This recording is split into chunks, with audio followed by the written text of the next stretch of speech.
Hi guys, welcome back to my new vlog. So ಈ vlog ಏನಂತ ಹೇಳಿ ನಾನು ಮುಂದೆ ಹೇಳ್ತೀನಿ. ಅದಕ್ಕೂ ಮೊದಲೇ ನನ್ನ ಸ್ಕಿನ್ ನೋಡ್ತಾ ಇದ್ದೀರಿ ನೀವು. ಅಫ್ಕೋರ್ಸ್ ಸ್ವಲ್ಪ ಫಿಲ್ಟರ್ ಹಾಕೇ ಇರ್ತೀನಿ ನಾನು, ಬಟ್ ಮುಖದ ಮೇಲೆ ಕಲೆಗಳು ಕಾಣ್ತಾ ಇದೆ ಫಿಲ್ಟರ್ ಹಾಕಿದರೂ ಕೂಡ. ಆದರೂ ರೀಸೆಂಟ್ ಟೈಮ್ಸಲ್ಲಿ ತುಂಬಾ ಚೆನ್ನಾಗಾಗಿದೆ ಸ್ಕಿನ್ನು. ಕಾರಣ ಏನು ಅಂದರೆ ಪಿಲ್ಗ್ರಿಮ್ ಅವರ ಒಂದು ಸೀರಮ್ ಸೂಪರಾಗಿ ಕೆಲಸ ಮಾಡುತ್ತೆ, ಟ್ರೈ ಮಾಡಿ. ಸೊ ಈ ಕ್ರೀಮ್ ಬಗ್ಗೆ ನಾನು ವಿಡಿಯೋ ಎಂಡಿಗೆ ಹೇಳ್ತೀನಿ. ಸೊ ವಿಡಿಯೋನ ತಪ್ಪದೆ ಕೊನೆವರೆಗೂ ನೋಡಿ.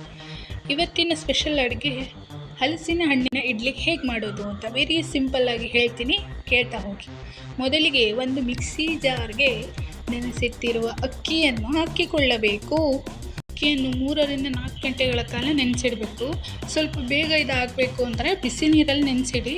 ಐ ಮೀನ್ 1.5 ಗಂಟೆ ಒಳಗೆ ಇದು ಆಗಿರುತ್ತೆ. ಸೊ ನೆಕ್ಸ್ಟ್ ಅದಕ್ಕೆ ನಾನು ಕಟ್ ಮಾಡಿ ಇಟ್ಕೊಂಡಿರೋ ಬೆಲ್ಲನ ಹಾಕ್ತಾಯಿದ್ದೀನಿ, ಗಟ್ಟಿ ಬೆಲ್ಲನ ಹಾಕ್ತಾಯಿದ್ದೀನಿ. ನಮ್ಮ ಮನೇಲಿತ್ತು ಹಾಕಿದೆ. ಸೊ ನಂತರ ತುರಿದಿರೋ ಕಾಯಿ ತುರಿನ ಹಾಕ್ತಾಯಿದ್ದೀನಿ. ಅದರ ನಂತರ ಕಟ್ ಮಾಡಿ ಇಟ್ಕೊಂಡಿರೋ ಹಲಸಿನ ಹಣ್ಣನ್ನು ಹಾಕ್ತಾಯಿದ್ದೀನಿ. ಇದೆಲ್ಲದನ್ನು ನಾನು ತುಂಬ ಕರೆಕ್ಟಾಗಿ ಅಳತೆ ಪ್ರಕಾರನೇ ತೊಗೊಂಡಿದ್ದೀನಿ. ಆದರೂ ಬೆಲ್ಲ ಸ್ವಲ್ಪ ಕಮ್ಮಿ ಬಿತ್ತು ನನಗೆ. ಸೊ ಬೆಲ್ಲ ಸ್ವಲ್ಪ ಜಾಸ್ತಿ ಪ್ರಮಾಣದಲ್ಲಿ ತೆಗೆದಿಟ್ಕೊಳ್ಳಿ, ಅಂದರೆ ಪುಡಿ ಮಾಡಿ ಇಟ್ಕೊಳ್ಳಿ. ನಾನು 2 ಭಾಗ ಮಾಡಿ ಹಾಕೋದಕ್ಕೆ ಇದು ಮೊದಲನೇ ಭಾಗದಲ್ಲೇ ಹಾಕಿದೆ. ನಾನು ನೀಟಾಗಿ ಬಂತು, ತುಂಬ ಚೆನ್ನಾಗಿ ಬಂತು. ಲಾಸ್ಟಿಗೆ ಸ್ವಲ್ಪ ಉಪ್ಪು ಹಾಕೋದನ್ನು ಮರಿಬೇಡಿ. ಮಿಕ್ಸಿ ಆದಮೇಲೂ ಹಾಕ್ಬೋದು, ಮುಂಚೆನೂ ಹಾಕ್ಬೋದು.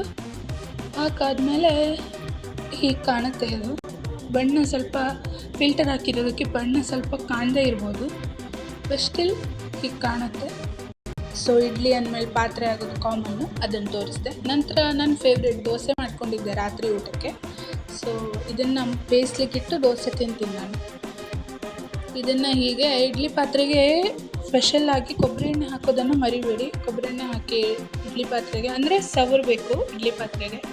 ಸಾರಿ, ನಾನು ಫಸ್ಟ್ ಟೈಮ್ ಮಾಡ್ತಿರೋದಕ್ಕೆ ವ್ಲಾಗು ಅಷ್ಟೊಂದು ಸರಿಯಾಗಿ ಹೇಳೋಕ್ಕೆ ಬರ್ತಿಲ್ಲ, but I will learn next time guys. So just video ನೋಡ್ತಾನೆ ನಿಮ್ಗೆ ಗೊತ್ತಾಗುತ್ತೆ. Very simple recipe. ಮಾಡೋ ವಿಧ ಗೊತ್ತಿದ್ದರೆ ನೀಟಾಗುತ್ತೆ. ಕುಕ್ಕರಿಗೆ ಸಿಟಿ ಹಾಕಬಾರ್ದು, ಸಿಟಿ ಹಾಕದೆ ಕುಕ್ಕರಲ್ಲಿ ಬೇಯಿಸಬೇಕು. ಬೇಯಿಸಿದ ಮೇಲೆ ಹೀಗೆ ಕಾಣುತ್ತೆ. ತುಂಬಾ ಚೆನ್ನಾಗಿ ಬಂದಿತ್ತು, ಸಾಫ್ಟಾಗಿ ಸೂಪರಾಗಿ ಬಂದಿತ್ತು.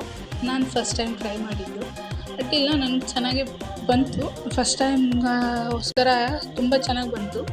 ಅದರಲ್ಲಿ ಸ್ವಲ್ಪ ಈ ಬೆಲ್ಲದ ಪೀಸ್ ಮಧ್ಯೆ ಮಧ್ಯೆ ಸಿಗ್ತಾಯಿದ್ರೆ ಇನ್ನೂ ಚೆನ್ನಾಗಿತ್ತು. ಅಂದರೆ ಆ ಬೆಲ್ಲ ಕಟ್ ಮಾಡಿ ಹಾಕಿದ್ದಕ್ಕೆ ಅದು ಒಂದೊಂದು ತುಂಡು ಇಡ್ಲಿ ಒಳಗೆ ಸಿಗ್ತಾಯಿದ್ರೆ ಸೂಪರಾಗಿತ್ತು. ಇದನ್ನು ಯಾವುದ್ರ ಜೊತೆ ತಿನ್ನಬೇಕು ಅಂತ ನನಗಂತೂ ಗೊತ್ತಾಗಲಿಲ್ಲ. ನಾನು ಜಸ್ಟ್ ಗೋ ವಿತ್ ಟೀ ಅಷ್ಟೇ. ನಾನು ಟೀ ಜೊತೆ ಇದನ್ನು ತಿಂದೆ. ಓಕೆ, ಅಷ್ಟಾಗಿತ್ತು ಇವತ್ತಿನ vlog. Thanks for the watching guys. Next ಅಡುಗೆ ವ್ಲಾಗ್ಗೋಸ್ಕರ ವೇಟ್ ಮಾಡ್ತಾಯಿರಿ. ಓಕೆ, ಬಾಯ್.